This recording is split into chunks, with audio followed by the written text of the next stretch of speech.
This is the Star News Brief. I'm Tina Mombono. You will not get a share of your matrimonial property after divorce if you do not prove you contributed to the purchase of the assets. In a landmark ruling, the Supreme Court quashed the popularly held notion that marital property should be shared equally. After divorce, the husband and wife will leave the marriage with only a percentage of what they contributed in the marriage. Get a copy of the Star by subscribing to our e-paper for only 40 shillings by logging on to www.mgazzetti.com. President William Ruto's administration has escalated the planned sale of run-down, non-performing state-owned parastatals.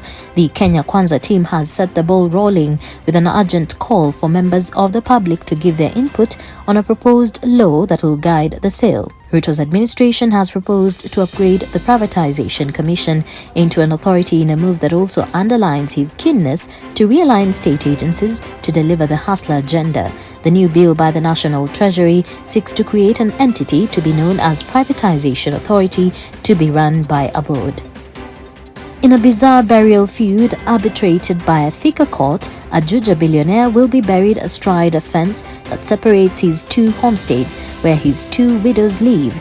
Each widow will cede a small portion of land on either side of the fence where the grave will be dug. This will allow them to share their husband even in death.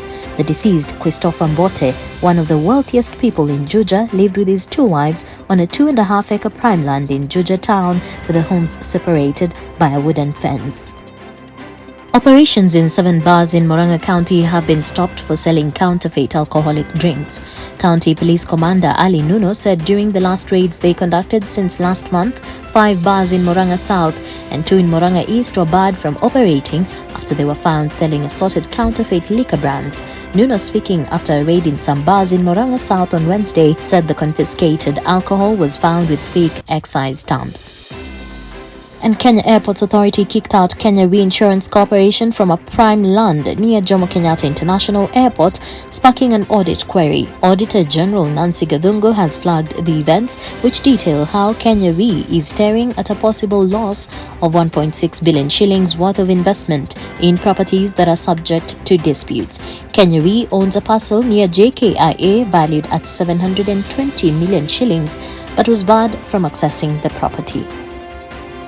Get a copy of the Star by subscribing to our e-paper for only 40 shillings by logging on to www.mgazzetti.com.